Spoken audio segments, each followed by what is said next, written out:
喺今集開始之前，希望各位觀看呢條片嘅朋友或者網友，你哋可以用1至2秒嘅時間嚟到訂閱我哋嘅頻道，作為對我哋嘅支持，等我哋做得更加好。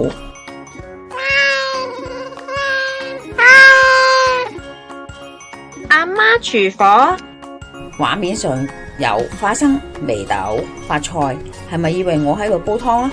我今日唔係煲湯啊，我今日係糖水變甜品，點唔會有得賣？只係可以喺屋企裏邊食。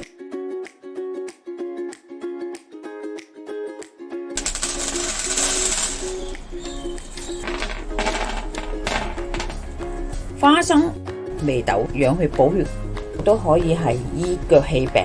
一聽到有個腳字就係醫腳嘅，唔係嘅喎，關乎你身體裏邊系統機能嘅。菜含有鐵質，天氣潮濕，煲呢個糖水補下血，運行身體機能。呢個糖水唔適宜痛風症、胃有事嘅人食，大家留意一下啦。花生原來有段故事係同朱元璋皇帝有關嘅。朱元璋係個孤兒，好細個就喺街嗰度玩啦，玩到攰，咁啊靠喺花生田壟上邊瞓覺，發緊好夢嗰陣時，一串嘅果實就跌咗落嚟，打中佢嘅頭上面，好嬲啦，梗係對住嘅花生就鬧咯，臭花生做咩唔喺地下結果啊？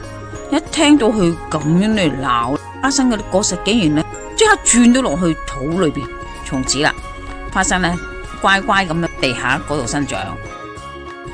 呢個馬尾發已經係好靚，冇乜雜質，好乾淨下。沖一沖去之後，浸咗嗰啲水就可以要翻，唔好嘥咗啲水啊，會有啲碎喺個碗底嗰度。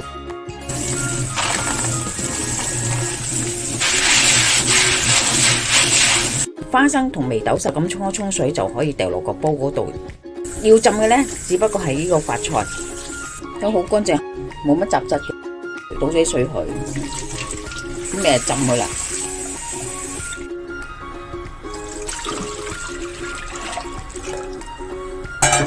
凍水落花生、眉豆。如果想糖水香，落片果皮，順便化下胃氣。發菜留翻一陣間先再落咗啲水落去先，唔好嘥咗執發菜嘅水。滾起嗰陣時，驚佢會噴出嚟，將個煲稍微打側少少，氣可以疏一疏。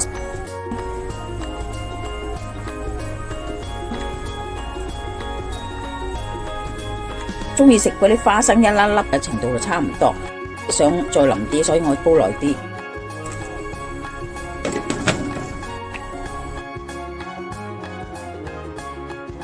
放啲發菜落去，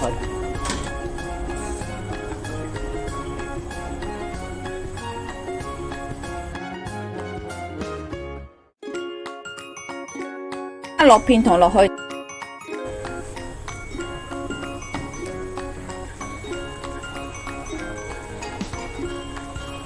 你終於煲好啦。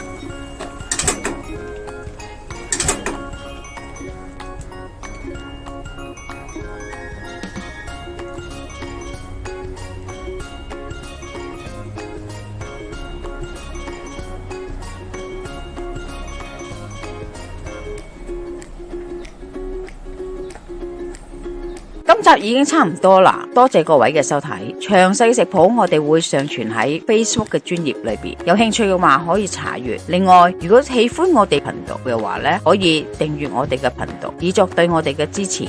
希望大家喜歡，我哋下集再見啦，拜拜。